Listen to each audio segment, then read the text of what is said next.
7차 세미나 시작하겠습니다. 오늘 로컬 데이터 매니지먼트.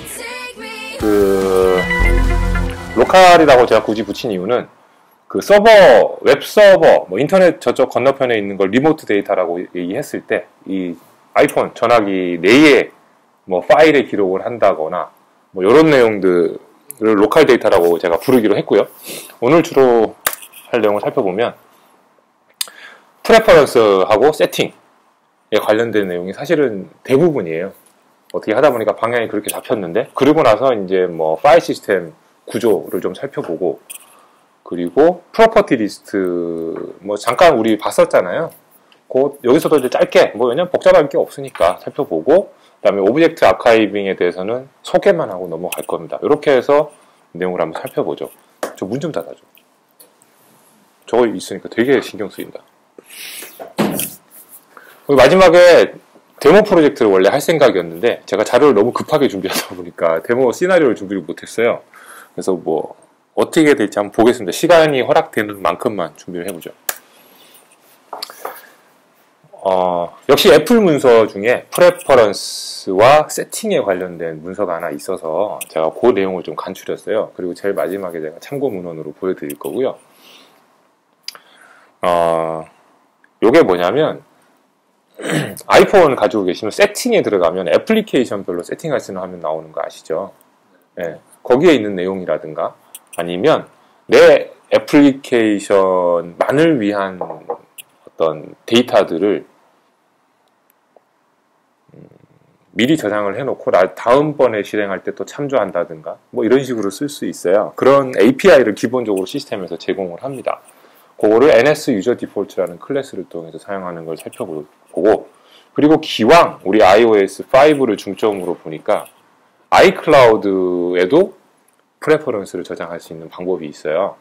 그래서 그 내용을 잠깐 소개해 드리고, 아주 유용할 것 같아요. 예를 들면 저런 거예요. 내가 아이폰이 하나 있고 아이패드가 하나 있는데 아이폰에서 mp3를 듣다가 멈춰놓고 다시 아이패드를 켜가지고 내가 아이폰에서 멈췄던 데부터 플레이가 된다든가, 그런 기능이 잘 되는지 안 되는지는 모르겠지만 만약에 구현하고 싶다면 아이클라우드를 충분히 활용할 수 있는 그런 예가 되겠습니다. 그 다음에 iOS 세팅 번들이라는 게 요게 이제 아이폰의 세팅 애플리케이션에서 보여주는 애플리케이션별 세팅 화면 나오는 거랑 연관이 있는 건데 어떤 건지 소개만 하고 자세히는 살펴보지 않겠습니다. 자, 프레퍼런스라는 게 뭐냐 라고 하게 되면 좀 기술적으로 세 가지 구성 요소로 구성되어 있다라고 얘기를 하는데 도메인이래요. 뭔지 잘 모르겠는데 대충 보니까 시스템 글로벌이냐 애플리케이션에 한정된 거냐 이런 거 얘기하는 것 같아요. 이거 말고 몇 가지 더 있어요 사실은. 그 다음에 네임, 그러니까 키라고 부르는 이 프레퍼런스의 이름, 그러니까 프로그램에서 주는 이름 같은 거 있어요. 그리고 그 이름이 있어야지 다음에 끄집어낼 수도 있고 고치고 싶을 때 지정할 수도 있고, 그 다음에 밸류, 세 번째 컴포넌트가 밸류인데 요거는 프로퍼티 리스트에서 지원한다고 했던 그 기본적인 데이터 타입들 있죠. 예, 그런 것들을 저장할 수 있습니다. 이 외에 특별한 다른 오브젝트는 바로 저장할 수 없고 이런 데이터들로 변환을 해서 저장하는 그런 방법을 선택하셔야 됩니다. 그리고 NS 유저 디폴트라는 클래스를 쓰면 이런 값들을 읽고 쓰고 할 수 있습니다. 이 클래스를 좀 살펴보죠. NS 유저 디폴트라는 클래스를. 네, 애플리케이션 도메인 프레퍼런스를 읽고 쓸 수도 있고, 솔직히 말해서 첫 번째 이유는 내가 무슨 뜻으로 썼는지 잘 기억이 안 나네요. 넘어갑시다. 그 다음에 프레퍼런스 값들을 읽을 수 있고 저장할 수 있고 심지어는 지울 수도 있고, 그 다음에 저 스태틱 메소드, 클래스 메소드 있죠. 스탠다드 유저 디폴트라는 클래스 메소드를 통해서 인스턴스를 얻어옵니다. 이거 말고 다른 방법은 없어요. NS 유저 디폴트 클래스에 오브젝트를 만드는 다른 방법은 없어요. 이거를 통해서 가지고 오는 겁니다. 그래서 여러 개의 오브젝트를 만들지도 않아요. 항상 하나의 오브젝트.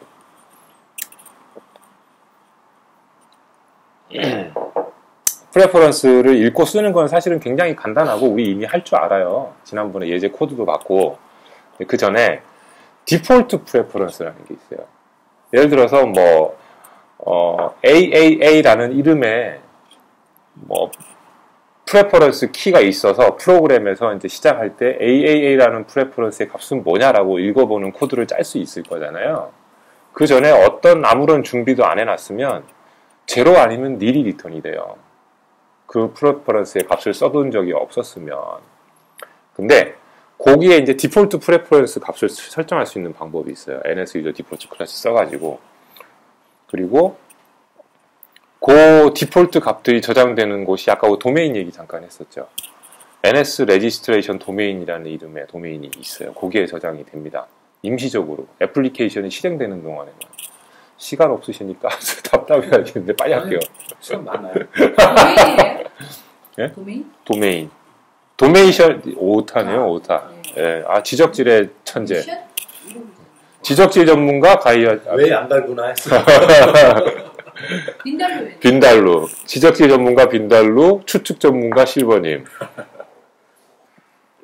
자, 예, 그런 이제 디폴트 값들을 뭐 예를 들면 AA라는 프레퍼런스의 디폴트 값을 나는 false로 하기 싫다. 디폴트로 yes로 해놓고 싶다. 이런 거 이제 하고 싶으면 디폴트 프레퍼런스를 이제 처음에 등록하고 시작할 수 있어요. 애플리케이션 시작할 때. 근데 매번 시작할 때마다 해줘야 돼요. 어디 저장되는 값이 아니에요. 애플리케이션 실행할 때.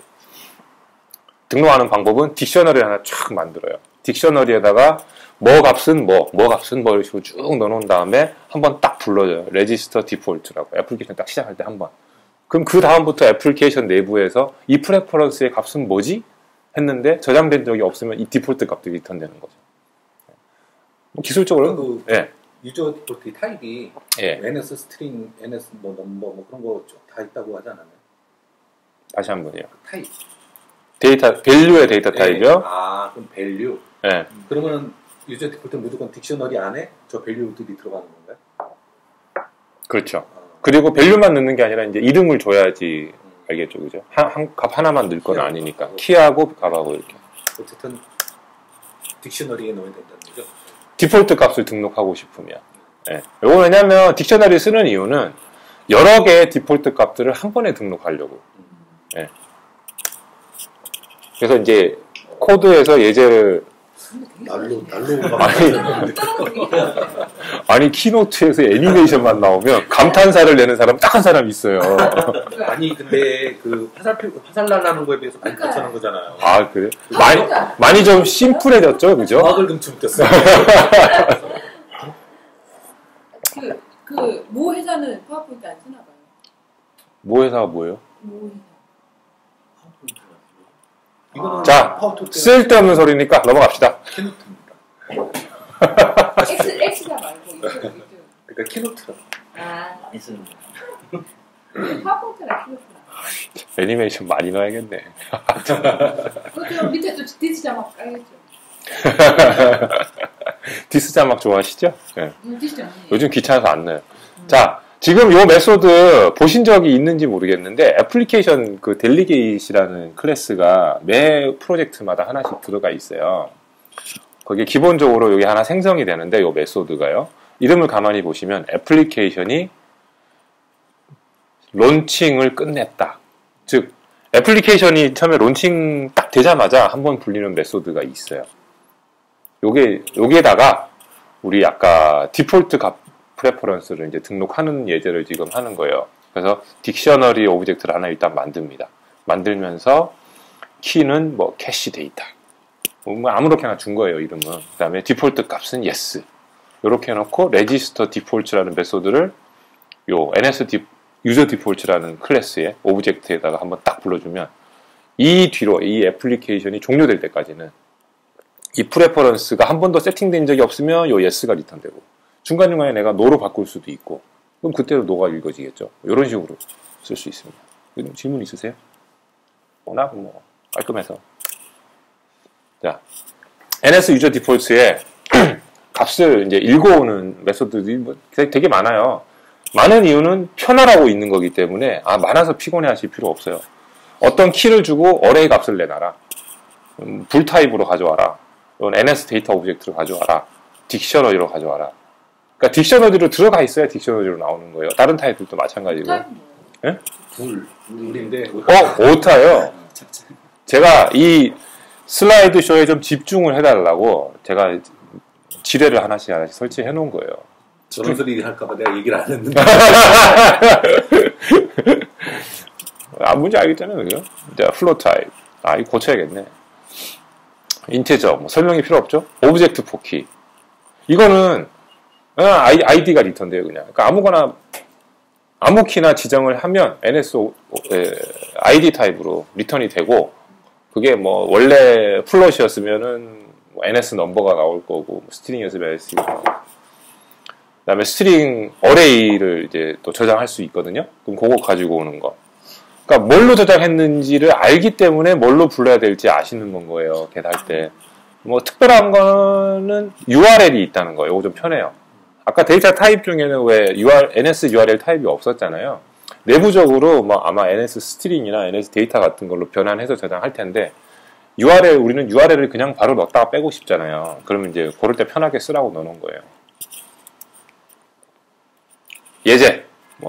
그냥 이렇게 부르시면 돼요. 그냥 불포 키 해가지고 키 적어주면 불 타입의 값이 리턴 돼요. 이렇게. 요거는 혹시 이거는 유저 디폴트의 유일한 인스턴스를 가지고 오는 아주 흔하게 쓰는 코드예요. 이렇게 부르셔도 되고, NS 유저 디폴트의 오브젝트가 하나 나오죠. 이거 부를 때는 항상 동일한 오브젝트가 나옵니다. 그리고 이제 불 타입은 이렇게 하면 되고, URL 예제도 제가 굳이 하나 넣었어요. 그래갖고 이런 식으로 스탠다드 유저 디폴트 오브젝트 하나 딱 얻어온 다음에 이 디폴트 가지고 미리 만약에 저장을 해놨었으면 요런 키로 URL 내다가 그러면 URL 딱 리턴해줘요. 그럼 URL 이미지 URL이면 만약에 요거 이미지 URL에서 이미지 읽어오는 거 우리 지난번에 했잖아요, 그죠? 그런 식으로 쓰시면 돼요. 저 타입이나 키 이름 같은 걸 모를 경우에도 쭉 그것만 뽑아서 이렇게 나올 수 있나요? 그거 있어요. 예. 제가 지금 메소드 이름이 정확하게 기억 안 나는데 있다는 거죠? 예, 키즈 같은 거 있어요. 예. 그게 NS 유저 디폴트에 있는지 없는지는 제가 잘 모르겠는데 만약에 어떤 프레퍼런스들이 있는지를 쫙 덤프를 하고 싶잖아요. 네. 그러면은 딕셔너리 안에 뭔가 들어가. 네. 또 추측거리 하나 물어서 한동안 재밌었네. 자, 아까 읽어오는 거 그렇게 메소드가 많았으면 쓰는 거는 사실은 간단해요. 몇 개 안 돼요. 기본적인 타입들 불, 플롯, 인테저, 더블 이런 것들은 이런 거 셋 쓰면 되는데 URL도 마찬가지고 나머지는 그냥 셋 오브젝트예요. 그냥 이거 하나면 다 되는 거니까 다 오브젝트 타입이니까. 예제 똑같습니다. 다만 요 메소드 이름이 좀 다르죠. 파라메터 들어간 순서랑. 그래서 셋 불이면 값 넣어주고 키 이름 적어주고 오브젝트면은 오브젝트 하나 만들어서 넣어주던가 이렇게 하고 키 여기 적어주고. 네, 하세요. 화면이랑 상관이 있는 거면. 앞에 놓친지도 모르겠는데 네. 만약에 키가 없으면 어떻게 돼요? 셋키를 했는데 셋프를 했어요. 일이 나오겠다. 뭐라고요? 키가 없다는 건 키가 어디에 없다? 디폴트에 만약에 캐시 데이터라는 키가 없었다. 그게 아까 디폴트 프레퍼런스 밸류잖아요. 처음에 시작했던 거. 기억나세요? 화면 돌아갈게요. 그건 알겠는데 영화님 그때 상황에서 했는데 키가 없었어요. 제로 아니면 닐이 리턴돼요.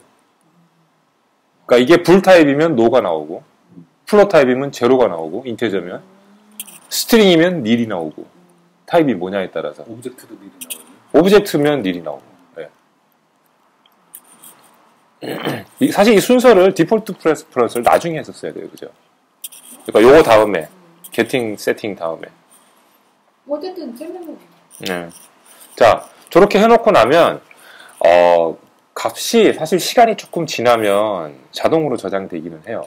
그 프레퍼런스에 내가 값을 셋 해놓잖아요. 그러면 시스템에서 주기적으로 하는데 그게 개런티가 안 되기 때문에 나 지금 좀 저장돼줬으면 좋겠다 라는 게 이 synchronize라는 메소드예요. NS 유저 디폴트 프레스예요. 요거 한번 딱 불러주면 그때 로컬에 축축축 저장이 됩니다. 그것뿐만 아니라 사실은 그 동일한 키에 대해서 다른 지금 내가 실행 중인 애플리케이션 말고 다른 데서 바꿀 수도 있거든요. 접근이 가능해요? 예. 그러니까 내가 만약에 그 키의 값을 안 바꿨고 우연하게도 다른 데서 바꿨으면 그 값이 착 읽어지는데 굉장히 위험해 보이죠. 해킹에 뭐 그런 예. 근데 그 다른 데라는 게 별게 아니고 예를 들면 이런 거예요. 그 세팅에서 우리 바꿀 수 있잖아요. 세팅. 내 애플리케이션을 실행하다가 내가 홈을 눌렀어. 애플리케이션이 아직 안 죽었어. 그리고 사용자가 세팅으로 가. 그리고 내 애플리케이션 세팅 화면에 들어가서 값을 바꿔. 그렇게 되면 내 애플리케이션 아직 그 내용을 모르죠. 바꿨다는 거를. 근데 싱크로나이즈를 한번 딱 해주게 되면 그 값이 착 읽어지는 거예요. 요거는 이제 자동 말고 매뉴얼로 하는 거고, 수동으로. 다른 앱에서는 안 되고 그 세팅에서만 가능한 거죠? 그거 말고 다른 가능성이 또 있겠죠. 왜냐하면 애플이 시스템을 어떻게 확장해 나갈지 모르니까. 지금 제가 아는 거는 세팅이에요. 다른 앱에서 그걸 건드린다는 이유는 없거든요. 다른 앱에서 건드리진 않죠. 그러니까, 네, 시스템에서 시나리오에 따라서 바뀔 수 있는 거죠. 그러면 라이트를 리드 체인지를 우리 앱에 한 번씩 해줘야 된다는 거예요? 예를 들어니까 지금 시스템이 뭔가 좋은 질문이에요. 다음 페이지에 나와요. 이거 프레퍼런스 체인지를 디텍트 할 수 있어요. 네. 그러니까 무슨 말이냐면 좀 보세요. 안 봤어요. 아니요, 이런 거 굉장히 적절한 질문 좋아해요. 예. 너무 이상해요. 칭찬도 막 오가고. 아, 진짜. 궁금하잖아. 분위기 좋아요. 경과된 시간 18분. 자, 시간 많아요. 싱크로나이즈는 수동적으로 내가 바꾼 내용을 저장하고 바뀌어진 내용을 읽어오는 거라면 내가 막 실행 중인데 갑자기 그냥 저기서 굉장히 크리티컬한 키 같은 경우는 바뀌자마자 적용돼야 되는 게 있는데 밖에서 외부에서 바꿔버렸단 말이에요. 그런 거를 캐치할 수 있는 게 이 노티피케이션에다가 등록을 하는 거예요. 우리 키보드 노티피케이션 등록하는 거 설명을 안 드렸지만 화면을 잠깐 본 적 있죠. 네, 그런 형태로 NS 유저 디폴트 디드 체인지 노티피케이션. 그러니까 외부에서 바뀌었다. 이런 노티피케이션이 그게 그냥 오는 게 아니고 등록을 하면 NS 노티피케이션 센터에다가 나 누군데 이런 노티피케이션이 오면 이 메소드 불러줘 셀렉터 이렇게 등록을 딱 해놓고 이제 시작을 하면 되죠. 그러면 이제 밖에서 바꾸면 날아오는 거죠. 예제를 준비했죠 당연히. 요거 한 번만 딱 해두시면 돼요. 프로그램 시작할 당시에. 예.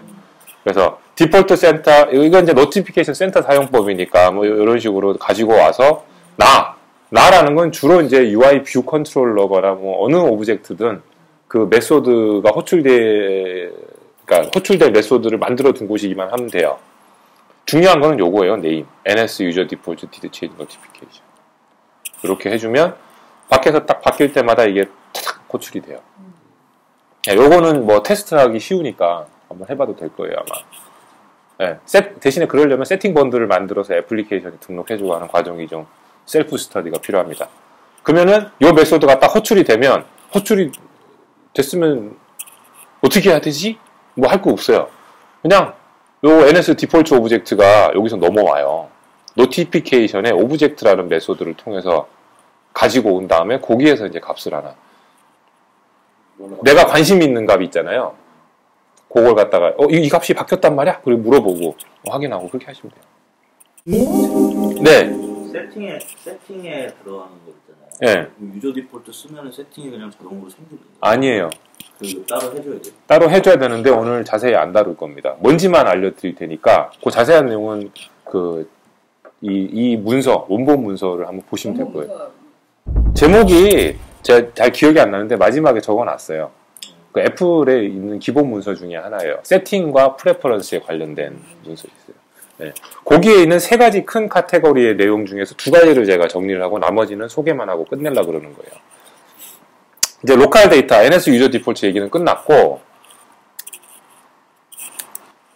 아이클라우드는 제가 이거 하지 말까 하다가 내용이 좀 간단해 보여서 소개만 좀 해드리고 넘어갈게요. 프레퍼런스를 아이클라우드에 저장하게 할 수 있습니다. 프레퍼런스를 아이클라우드에 저장할 수 있다. 그러니까 그러니까 로컬 프레퍼런스는 있고 그거 말고 아이클라우드에 저장할 또 키들을 만들어 놓은 다음에 정의를 한 다음에 요것들은 내가 아이클라우드에 저장하고 싶어 이렇게 할 수 있어요. 예, 이건 이렇게 되면 애플리케이션에 굉장한 힘을 실어줄 수가 있어요. 아까 제가 얘기했던 유즈 케이스도 있잖아요. 여기서 플레이했다 멈춰놓고 저기서 읽어본다든가 뭐 이런 거.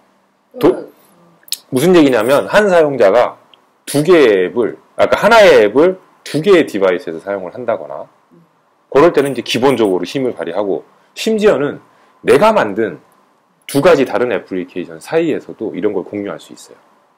네, 그건 살펴보시죠. 내용. 그래서 아이클라우드의 키 밸류 스토어라는 영역이 있어요. 거기에다가 우리 NS 유저 디폴트라는 클래스 썼듯이 비슷한 역할을 해주는 클래스를 NS Ubiquitous Key Value Store라는 이 클래스가 따로 있는데 사용법이 되게 비슷해요. 뭐 값을 읽어온다거나 쓴다거나 대신에 이제 아이클라우드와 동작하게끔 내부적으로 막 지가 무슨 짓을 하겠죠. 그리고 이 아이클라우드라고 하는 게 원래 클라우드라는 건 굉장히 많은 용량을 줄 것 같고 하지만 원래 또 아이클라우드가 그렇기도 하지만 이 키밸류 스토어 같은 경우는 남용하지 말라고 애플리케이션당 64KB 밖에 제공을 하지 않기 때문에 굉장히 작은 공간이에요. 그거를 이제 잘게 필요한 내용만 딱딱 넣어서 쓰셔야 되고 주로 애플리케이션 간의 싱크로나이제이션 용도로 사용하셔야 되는 건 거지 대용량의 데이터를 업로드 한다거나 뭐 이런 경우 쓸 수 없습니다. 되더라도 안 하시는 게 좋아요. 그러니까 네트워크를 통하기 때문에 리얼타임으로 탁탁탁 바뀌고 그러지 않아요. 넣어놓으면 조금 있다가 때가 됐을 때 업데이트되고 싱크되고 뭐 이런 식이니까 그걸 주의를 하시고 이걸 쓰려면 이 프로젝트에다가 설정을 좀 해줘야 돼요. 우리 프로젝트 하나 만들어 놓으면 인타이틀먼트라는 뭐 좀 뭔가 굉장히 좀 특별한 세팅 파일을 하나 만들어 줄 필요가 있는데 거기에다가 이제 인앱을 시켜주고 그 다음에 키 이름이 드럽게 긴 거 하나 나오죠. 이거 Ubiquitous Key Value Store Did Change Externally Notification 이름은 길지만 무슨 뜻이냐면 아이클라우드 저쪽에서 누가 키 값을 바꾼 거예요. 이건 충분히 일어날 수 있잖아요. 애플리케이션이 뭐 여기저기서 막 실행될 수 있으니까 그럼 그거에 대한 노티피케이션을 전달받을 수 있어요. 그래야 싱크를 하죠. 다만 실시간은 아니에요. 때가 되면 와요. 기회가 되면. 근데 요것도 역시 NS 유저 디폴트처럼 NS Ubiquitous Key Value Store라는 오젝트를 통해서 노티피케이션을 요청을 할 수 있습니다. 그 다음에 뭐 값 쓰고 읽는 거는 똑같다기보다는 좀 비슷해요. 완전히 똑같지는 않고. 근데 뭐 얼추 비슷하니까 사용법이 익히는데 어렵진 않을 거예요. 그 프로젝트 세팅, 그러니까 그 아까 인타이틀먼트라고 얘기했던 거를 제가 말씀을 드리는 건데 프로젝트를 만들어 놓고 프로젝트 세팅 들어갈 줄 아시죠? 그죠? 거기 들어가면 타겟이라고 나오잖아요. 화면 위쪽에는 워크스페이스인가 프로젝트인가가 파란색 아이콘으로 있고 그 밑에 실제 애플리케이션 타겟 아이콘이 나오는데 그걸 딱 누르고 서머리라는 탭을 누른 다음에 화면 스크롤 다운 쭉 해서 내려가면 제일 마지막에 요 인타이틀먼트라는 영역이 나오고 여기가 체크가 안 돼 있어요. 여기를 딱 체크를 하는 순간에 뭐 자동으로 넣어주는 값들이 있어요. 뭐 파일 이름, 그 다음에 우리 애플리케이션 번들 아이디를 넣어놨으면 자동으로 이런 식으로 요거는 이제 제가 이렇게 해놨으니까 이렇게 나온 거예요. 이렇게 일단 체크를 해 두시면 아이클라우드 키밸류 스토어를 사용할 준비가 됐어요. 이렇게 하고 빌드해서 사용하시면 되고 참고로 저게 무슨 짓을 했는가 왜냐면 아까 설명에서는 여기 나왔구나. com.apple. 뭐 요런 키가 인타이틀먼트에 세팅이 돼야 되고 이런 식으로 문서에 설명이 나오는데 아까 그래서 인타이틀먼트 인앱을 시켜놓고 나면 프로젝트에 파일이 하나 추가가 돼요. 어떤 이름이냐면 요 플리커 테스트 .pli스트인가? 요런 게 하나 생겨요. 거기 내용을 딱 눌러보면 걔도 역시 프로퍼티 리스트 형식이거든요. 그래서 com.apple. 어쩌고 저쩌고 요게 들어가 있어야 사실은 요게 돼 있어야지 이제 아이클라우드 키밸류 스토어를 쓸 수 있는 거기 때문에 요거는 제가 제대로 됐는지를 확인하시라고 이거 세팅했는데 안 돼요 뭐 그럴 수 있잖아요. 그럼 이 파일이 있긴 있는 건지 아니면 내가 실수로 고치진 않았는지 그거 제가 보는데 도움이 되시라고 넣어놓은 거지 이걸 보고 더 헷갈리라고 넣어놓은 게 아니에요. 이런 게 생깁니다. 그 다음에 이제 그 키밸류 스토어에서 값이 바뀌었다라는 노티피케이션 받고 싶을 거잖아요. 아까 NS 유저 디폴트 써서 받는 거랑 비슷해요. 보시면 NS 유저 디폴트 대신에 NS 유비퀴터스 키밸류 스토어 오브젝트를 하나 가지고 오죠. 얘도 역시 싱글 쉐어드 오브젝트예요. 싱글 쉐어드 오브젝트에 대해서 질문 있으세요? 스태틱 클래스. 스태틱 메소드라는 거 단일 스레드. 아니에요. 대충 아시는 거는 같은데 정확히 설명을 못하는 정도일 뿐인 것 같아요. 싱글 쉐어드 오브젝트라는 개념에 대해서 혹시 모르시면 구글에서 싱글턴 패턴이라는 거에 대해서 검색을 해보세요. 네. 그거랑 같은 개념이라고 보시면. 맞는데? 네, 맞습니다. 그럼 제대로 이해하고 계신 거예요. 혹시 모르실까봐 모르시면 질문하셔야죠. 역시 노티피케이션 센터에다가 나 어떤 노티피케이션이 필요해라고 등록을 합니다. 사용법은 add observer하고 똑같아요. 셀프고 뭐 셀렉터 메소드 지정해주고 그다음에 여기다가 제일 중요한 키 이름을 딱 적어주면 세 번째로 중요한 게 요 유비퀴터스 키밸류 스토어 오브젝트에다가 싱크로나이즈를 한번 불려줘야 돼요. 이걸 하는 이유가 있어요. 조금 이상하죠? 제가 뭐가 이상한지 말씀드릴까요? 아까 NS 유저 디폴트에서도 싱크로나이즈를 소개를 해드렸지만 그때는 이유가 내가 값을 바꾸고 그리고 바뀐 값들이 있는지를 매뉴얼하게 가지고 오기 위해서였단 말이에요. 그러니까 키에다 값을 쓰고 나서 싱크로나이즈를 불렀었죠, 아까는. 근데 지금은 보면 키에다 값을 쓴 것도 아니에요. 노티피케이션만 등록해놓고는 싱크로나이즈를 불러요. 이렇게 하는 이유는 뭐냐면 애플리케이션이 지금 실행됐잖아요. 그죠? 그러면 애플리케이션이 죽어있던 동안에 다른 데서 키밸류 바뀌었을 수 있잖아요. 그 값들을 지금 즉시 알아오게 할 수 있어요. 스토어를 하면요? 싱크로나이즈를 하면. 싱크로나이즈. 네. 무슨 말이냐면 싱크로나이즈를 하면 그동안에 뭐가 바뀌었지? 하고 쭉 검사를 한 다음에 내부적으로 바뀐 게 있네요. 그리고 노티피케이션을 나한테 딱 던져줘요. 그러면 이 애플리케이션이 실행되기 전에 다른 데서 값이 바뀌었구나. 그걸 디텍트 할 수 있는 거예요. 이때 이후로는 요거는 애플리케이션 종료될 때까지 해줄 필요 없어요. 이제 그때부터는 뭐 바뀔 때마다 오기도 하고 그러니까. 네, 유저 인포라는 파라메타가 넘어와요. 아까랑은 달라요. 아까라는 건 NS 유저 디폴트의 노티피케이션하고 좀 다른 게 유저 인포라는 오브젝트가 이 노티피케이션의 파라메타로 넘어옵니다. 여기에 이제 각종 키와 밸류들이 들어있겠죠. 키와 밸류들이라는 거는 어떤 일이 발생했다는 어떤 키와 밸류들이 있는지는 문서를 보시고 지금 여기서 보여드릴 거는 그 중에서도 왜 바뀌었는지 아이클라우드 키밸류 스토어가 바뀌었습니다. 바뀌었는데 왜 바뀌었는지를 알아볼 수 있는 키가 여기 있어요. 네, 그러면 이제 리전을 가지고 오죠.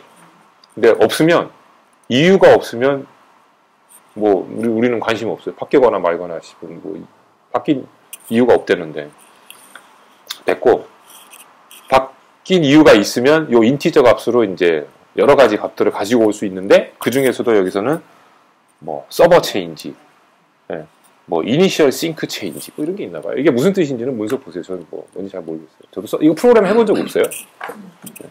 이런 식으로 이제 활용을 할 수 있다. 네.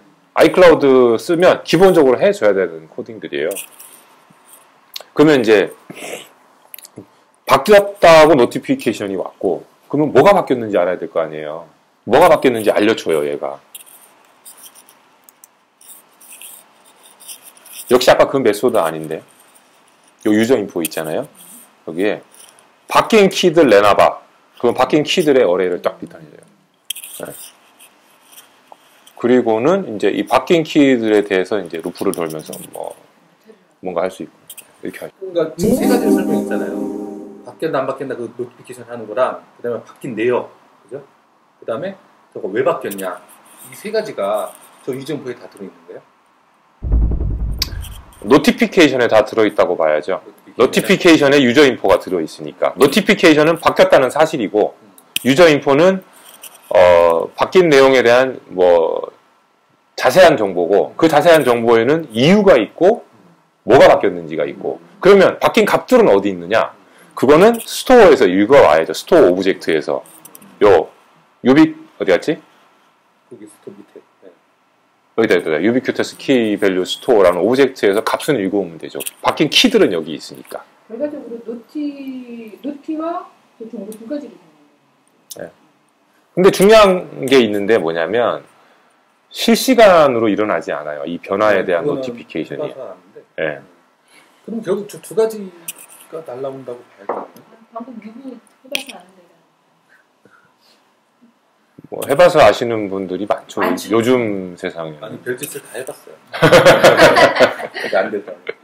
네, 어쨌든 실시간으로 그 변화에 대한 노티가 오는 게 아니라 변화가 생긴 다음에 이 아이클라우드 시스템이 싱크로나이제이션을 주기적으로 할 기회가 생겨요. 우리가 모르는 사이에. 그때 싱크를 해봤더니 달라졌더라. 그때가 애플리케이션한테 노티피케이션을 보내주는 시점이에요. 그래서 바꾸자마자 바로 저쪽에서 왜 안 뜨지? 빠를 떠야 되는데 이런 식으로 가정하고 프로그래밍 하시면 안 돼요. 네, 아이클라우드 이 정도로 정리하고 이제 세 번째 iOS 세팅스 번들을 갖다가 프로젝트를 이제 애플리케이션에다가 제공을 해주면 이게 폰에 설치되는 순간에 세팅스라는 그 시스템 애플리케이션 있잖아요. 거기에 내 애플리케이션 아이콘과 함께 세팅할 수 있는 영역이 나와요. 예. 그냥 그런 게 있다라는 건 거고 어떻게 하는지는 제가 설명 아마 못할 것 같아요. 그리고 거기다가 그러니까 정의해놓은 키들도 역시 NS 유저 디폴트라는 클래스를 통해서 읽어올 수 있어요. 그러니까 사용자는 세팅에서 수정을 바꾸고, 그러니까 폰의 세팅 프로그램에서 이제 내 앱에다 세팅을 바꾸고, 내 앱이 실행됐을 때 그 세팅 바뀐 값들을 읽어오고, 이런 식으로 이제 동작한다는 거예요. 근데 이런 걸 굳이 따로 둔 이유는, 솔직히 말씀해 보세요. 폰을 사용하면서 애플리케이션을 세팅할 일이 있으면 애플리케이션 실행해가지고 세팅 버튼을 찾지, 그 시스템의 세팅으로 가서 그 앱을 찾아서 이렇게 잘 안 하시잖아요. 예를 들면 트위터 아이디를 바꾼다거나, 그죠? 트위터 앱에서 직접 바꾸는 걸 좋아하시지 시스템의 세팅으로 가는 거 별로 안 좋아하잖아요. 할 일은 없는데 혹시 여기 있는 거 지울 수는 없어요? 설정에 막 자기 마음대로 추가되잖아요. 앱을 깔면. 그거는 앱을 지워야죠. 너무 많은 게 추가되니까 나는 그냥 앱만 심하고 싶은데. 그러니까 심지어는 세팅에 보이지도 않았으면 좋겠다는 사람들도 계시니까. 나는 세팅이 그게 뜨는 거 자체가 좀 별로 마음에 안 들어. 그러니까. 예. 왜 그래야 되지? 야, 그러면 그런 분들을 위해서 우리 이렇게 하기로 합시다. 이 세미나를 보신 분들은 앞으로 iOS 세팅 번들을 제공 안 하기로 하는 겁니다. 약속하신 거예요. 그 세팅 번들은 시스템에 나오게 하는 게 그 세팅 번들. 그렇죠. 예. 예. 애플은 이걸 되게 좋은 거라고 생각하는 모양인데 보니까 개발자도 싫어하고 사용자도 싫어하는 것 같아요. 그러니까 나는 이렇게 뜨는 것도 왜 여기 또 있지? 필요한 것만 나왔으면 좋겠는데. 근데 아마 우리가 몰라서 그렇지 이게 필요한 이유가 장점이 분명히 있을 거예요. 예. 하지만 이 세미나를 보신 분들은 약속하신 거예요. iOS 세팅 번들 제공 안 하기로 하는 겁니다. 애정난 흉내내봤어요. 이 iOS 세팅 번들을 쓴 사람들이 여기 나오는 거구나. 그렇죠. 그래서 왜 나온 거야? 예. 그 비밀이 여기에 있었습니다. 예. 자, 여기까지 해서 우리 로컬 프레퍼런스 세팅은 정리하고 앵그리버드 사운드 한국 앱 중에는 딱 세 가지가 등록이 되네. 글로리, 리스닝하고 하나의 이제 다음 순서 해마라. 다음 순서. 다음 순서 해마라. 그래서 찍은데 좀 많은데요? 예? 이게 앱을 까면 까서 계속 늘어나니까 이거 나중에는 진짜 안 웃겨 늘어나. 관심은 드럽게 많네. 근데 이 사람들이 세팅 번들 진짜 좋아하네. 내 내용은 한 페이지밖에 없는데 제일 중요한 우리는 여기서 다루지 않을 겁니다. 이 얘기인데 시간 제일 많이 잘 먹어.